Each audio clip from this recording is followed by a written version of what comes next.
Wala eh. I didn't really discuss what happened today. Okay, maayong adlaw. Magandang araw po sa ating lahat, sa ating mga subscriber, sa ating mga kababayan ho. Mga kapwa ko OFW diha sa San Carlos, Pilar, Bohol, sa hang lugar mismo diha sa Bohol, sa Pilipinas, buong Pilipinas, Luzon, Visayas at Mindanao. Kahit man saang panig kayo ng mundo ngayon napapanood itong vlog na to sa oras na to, pero masabi ko na sana maayos po ang inyong kalagayan dahil although itong araw na to ay mayroong pamilya na alam natin na hindi sila okay ngayon. Hindi sila masaya sa araw na to kasi mayroong mahal sa buhay nila na hanggang ngayon nagsuffer pa din, nagbigo pa din. Ang tinutukoy ko dito si dating Pangulong Duterte, na bigo ang dipinsa na hilingin ang kanyang pagsamantalang paglaya. Lahat ng yung apat na hiniling nila, lahat yun binasura ng ICC. So ito yung gawa natin na reaksyon ngayon ng kanyang pinakabunsong anak, itong si Kitty Duterte. Yung napanood nyo kanina, frustrated siya, pasan ang daigdig ni Kitty Duterte. Hindi lang mismo si Kitty Duterte ang na-frustrated dito, although lahat sila mga pamilya Duterte, kasi gusto nga naman nila talagang makalaya pansamantala itong si dating Pangulong Duterte, kasi takit ba naman natin 81 years old na ho yan eh. 81 ang edad, nakulong. So, saan ka pa? Paano mo? Saan natin pag-imagine be? Na atang lulo 81 edad, atang amahan 81 edad, pero na naasa himas rehas karon, nawa pa'y kasiguraduan o ansa din yung kaso, pero alam naman natin kung ano talaga ang ICC. Ang ICC, nakikita na natin ngayon na bias naman talaga sila eh. Lumabas nga sila, di ba, sa bago yan pasok natin si Kitty Duterte sa kanyang pagka-frustrated sa kanyang tatay. Tingnan ninyo, di ba, parang madudurog ang puso ninyo sa makinig sa kanyang mga sinasabi dito. Mayong adlaw, I will not be answering any questions for today, but I will be relaying a message. So, the day he was flown to The Hague, I sent my papa on his Viber what I posted on social media that day. It said, I will forever walk with pride, knowing that I am your daughter, your blood. The strength you raised me with will go untamed. I will stand by the promise I made you today. I love you. And dare I say, it did go untamed. No? There is nothing and no one on this earth I will not face for my family, for my papa. You know, for me to be able to love this fearlessly at such a young age speaks volumes on how Rodrigo Roa Duterte raised me. Do not be fools and think he will die with his body. His fire burns in the bluest of blue through Congressman Pulong Duterte, Vice President Sara Duterte, Mayor Baste Duterte, and through me, was nobody yet but Justice Kitty. I would also like to say na he's strong as ever, strong still, while his body might become frail, spirit as breakable as always. He wala eh. I didn't really discuss what happened today, but I asked him lang, what do you feel? What do you think? What do you want them to know? Invictus, out of the night that covers me, black as the pit from pole to pole, I thank whatever gods may be for my unconquerable soul. In the fell clutch of circumstance, I have not winced nor cried aloud. Under the bludgeonings of chance, my head is bloodied but unbowed. Beyond this place of wrath and tears looms but the horror of the shade, and yet the menace of the years finds and shall find me unafraid. It matters not how straight the gate or how charged with punishments the scroll. And he did tell me to emphasize this part. I am the master of my fate. I am the captain of my soul. So, he will live longer than you think.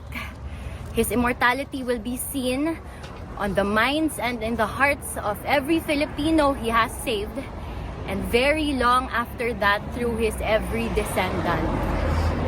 So, if you've noticed, the strongest and most controversial personalities are always either to love or to hate. So remember this, no matter how much you hate PRRD, there will always be someone, no scratch that, there will always be millions who love him just as much or even more. Yes. If you think you will win, no, you will not. Because either way, invictus. Thank you. We love you, Kit. Thank you, Kit. Ewan ko lang kung anong klaseng tao kapag makita mo tong video na to ni Kitty Duterte na hindi siya nagbigay ng reaksyon tungkol ho dito sa resulta sa ICC, pero ang kanyang statement ba parang tatalab sa yung pagkatao ba, kikirot sa sa puso mo kasi di natin maiwasan ba, paano kaya kung pamilya natin ba ganyan ngayon, paano ba, paano kaya yung pamilya ba natin mismo, tayo kunyari ako yung tatay ko nandyan nakakulong sa ibang bansa, milya ang layo, distansya para lang madalaw ang tatay ko halimbawa dito sa Dahig, no, halimbawa lang ba, unlike sa ibang bansa to pero ito yung nasa Pilipinas nga hindi nga nila madalaw-dalaw ng ibang mga diyan, yung mga nakakulong diyan. Pero itong mga Duterte, dito natin makikita kung gaano sila kung sa team to sila sa basketball, maganda ang teamwork nila dito. Nakikita ko talaga na itong pagpalaki ni dating Pangulong Duterte dito sa mga anak niya, maganda. Kasi alam naman natin, ito si Kitty Duterte, iba ang nanay nito. Pero ang teamwork nila nandoon pa din. Biro mo, makikita natin na itong linggo na to, 2 linggo, iba na naman ang pupunta dito, mga apo, mga anak, basta. Di talaga nila nilubayan ang kanilang tatay na nandito, kanilang lulo na nandito. Matakin mo, no? 81 years old, nakakulong, hindi pa nakulong sa Pilipinas, talagang gagastusan nila ng libo-libong pera bago sila makapunta dito sa Dahig, dito sa Europe. Magkano ang pamasahe nila niyan? Imagine niyo yung pamasahe niya na napakalayo dito. Sa biyahe pa lang, kailangan mo na mag-google ka muna ng gugulin mo muna yung 24 oras bago mo marating itong Europe. Kami nga pag nagbakasyon ng Pilipinas na-imagine ko na nako po, sa tantong upo sa eroplano kasi economy lang naman tayo, hindi naman tayo pwede kasi magtitipid nga naisip ko na pagdating ng Pilipinas, manas na naman ang mga paa ko nito dahil sa kauupo sa eroplano. Imagine ba naman yan, mag-stop over ka lang ng ilang oras, pinakamahaba na yung 4 na oras ang stop over mo kung saan man ang stop over na bansa. Tapos yung gastos talaga, yung pamasahe mo. Tapos sila naghuhotel pa yan. Kaya sa ating mga OFW, libre tayo ng tax. Meron tayong pagdating dito sa ibang bansa, babalik ka na lang sa amo mo, hindi ka na maghuhotel. Di kagaya sa kanila. Sila maghuhotel pa yan. Di ba? Ganun na na frustrated itong si Kitty Duterte. Pasan ang daigdig ng mga Duterte ngayon, pero pilit lumalaban, pilit tumatayo. Ang tatay nila pinagkaitan, hindi man lang binigyan ng ICC ng pagkakataon na sige, natin to, pagbigyan natin to. Ganito ang utak ng mga taga-ICC. Mga walang puso din pala itong mga taga-ICC. Akala ko okay sila kasi ICC, International criminal court ang ano pa niya. Pero tingnan mo tingnan natin si dating Pangulong Duterte. Taon na siya dito sa Europe. Pero ang kanya dito puro palang confirmation, mga ano-ano pa diyan, mga apila diyan, ayaw pakinggan. Tapos tayo mga Pilipino, yung mga ibang Pilipino diyan nagbubunyi pa. Paano kaya yung tatay nitong mayroong nagsabi diyan na si Karton pabubulok na talaga diyan sa Europe. Ang Karton hindi na talaga makakauwi. Paano kaya kung tatay mo ang makukulong, animal mo? Ako, halimbawa lang, si Bongbong Marcos nandito sa magpalit bang sitwasyon, si Bongbong Marcos makulong din sa ibang bansa. Hindi ko talaga iwan ko lang ha, pero ganyang edad na parang para sa akin kahit pa siguro yan, kunting panahon na lang yan, kunting lang dito sa mundo natin kasi may edad na eh. Si Pangulong Duterte sabi niya, sagutin ko to, haharapin ko to. Inharap na talaga niya ngayon. Ito yung taong sabihin ko talagang may bayag. Ito yung tao na magsalita na may isang salita. Di kagaya ng iba na mga politiko na walang isang salita yung mga yan. Duwag pa yan. Balingbing pa yan. Pero ito si Duterte, kung nanikluhod na to sa kay Bongbong Marcos para siya pakawalan dito, para magpalit ng opinion. Pero wala tayo narinig dito. Ang mga Duterte patuloy lumalaban. Believe ako sa kanila. Tapos ito pa si VP Sara naharap ngayon sa impeachment. Sunod-sunod na taon may impeachment siya. Grabe sila. Sabi ko, paano kaya nakakatulog kaya sila ng maayos nito kapag ganito ang naranasan nila ngayon? Ang mga Duterte, lalo to si VP Sara, sabi ko, superwoman, no? Ang tindi ng nito, ang tindi ng resistensya niya, ang tindi ng pagkaano ng utak niya, kasi tatay mo na nakakulong, may kaso kang hinaharap. Di ba?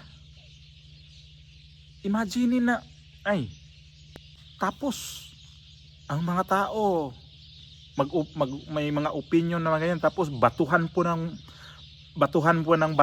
mga gaya na nakikita ko kanina sa impeachment, batuhan mo pa ng mga peke na mga ebidensya, gawa na mga ebidensya, yung mga tao dyan, kagaya kay Trillanes na hindi pa rin talaga niya nakamove on dito sa mga Duterte. Hala, sige pa rin siya ngayon. Ilang taon na si Trillanes dyan na parang gusto na talaga niyang bumbahin itong mga Duterte. Grabe na talaga itong tao ito, kasama na talaga siya. Ito na nga si Pangulong Duterte, isa rin siya dyan na ng kaso dito sa The Hague. At hanggang ngayon, sige pa rin. Kung sa Espanyol pa, matsaka ng matsaka dito sa mga Duterte. Ibig sabihin yan, didikdik pa rin siya. Ang tindi talaga mo, Trillanes. Kailan kaya ang gaba nitong darating animal na to? Tapos, hindi pa nga nag-i-eleksyon, ayan na nga. Yung gusto nilang kandidato, tinitira niya na. Animal talaga to si Trillanes. Anong klaseng utak kaya nitong Trillanes na to? Tapos, itong nangyari kanina sa impeachment, nagkasabay pa dito sa pagbasura dito sa hiling ni Tatay Digong. Kaya nga, di natin maano si Kitty Duterte na frustrated talaga, pero lumalaban. Halos mangyak-nyak yung bata. Halos gumuho. Ayan, gumuho ang mundo niya, pero pilit niyang iangat ang kanilang sarili. Yung video niya halos iiyak na siya eh, kaya lang pinipigilan niya eh. Parang nawalan siya ng pag-asa na talaga sa nangyari ngayon. Kahit naman ako nakikita ko rin na nawalan din ako ng pag-asa dyan, kasi alam naman natin itong ICC. Ako nawala talaga ako ng pag-asa dito sa kaso ni dating Pangulong Duterte. Itong ICC, alam naman natin kung ano ang istorya din yan, di ba? Yung 18 Marines, nagsalita ho dyan, pero hanggang ngayon hindi yun pinakikinggan. At ayan, nagdusa si dating Pangulong Duterte at magdusa pa. Hindi, ako sa akin, nakikita ko yung iba dyan na pangungutya na yung kahon hindi na makakauwi. Nakikita ko na talaga yan. Na sabi ko, okay lang na ano ba maitulong talaga natin sa kanya? Dasal na lang. Yun ang talagang unang-una nating ano, pero ang dasal nagdidepende pa rin talaga sa kanyang sitwasyon dito talaga. Kasi 81, ang ano ko lang dyan, yung edad ba? Ang inano ko talaga, grabe ko, 81 years old. Tapos dapat ganyan sa Pilipinas siguro. Kung may nakakulong dyan, ang iba dyan, pinapakawalan na, di ba? Pero dito sa, ano, sa ICC, kulong pa rin. Animal din itong mga taga-ICC. Sana gabaan din yung mga judge dyan na nandyan hawak ni dating Pangulong Duterte. May karma din na matindi sa kanila. Matindi talaga kayo ICC. Kaya magsabi man tayo na laban lang. So wala talaga yung choice. Choice natin talaga. Laban lang talaga tayo dito. Itong impeachment ni VP Sara. May impeach naman din siya sa House of Representatives. May impeach siya. Wala naman talaga siyang ano dyan. Kasi lahat yan, kalaban niya yan nandyan lahat. Ilan lang bang mga ano dyan, kaalyado ni dating, ni VP Sara dyan. Nagpang-abot itong problema ng mga Duterte ngayon, ha. Sabi ko, ang matindi pa talaga nito yung ano nila, pananampalataya nila. Grabe talaga ang lakas. So, wala. Itong araw na to, bad news tayo sa kay Tatay Digong. Sasabi ko talaga bad news tayo. Ako kanina hindi na ako nanood ng ano. Sabi ko alam ko naman talaga mangyayari. Sobrang bias tong ano itong ICC. Tapos manood pa ako diyan. Alam ko na. Alam na natin 'yan kung ano ang kahinatnan diyan, kagaya ng impeachment din. Kahit anong dipinsa pa diyan sa mga kunting kalyado ni BP Sara diyan. Wala di pakikinggan diyan. Kasi gusto nila durugin talaga ang mga Duterte. So itong ICC, alam naman natin na may mga malita-malita din dyan na mga judge. Kaya di talaga nila pwede na pakinggan itong hiling ng depensa na pansamantalang kalayaan ni dating Pangulong Duterte. So tuloy lang ho talaga lang laban natin dito. At magpakiramdam tayo dito kung ano pa ang pwede nating maitulong dito. So ang maitulong talaga natin dito, isa lang.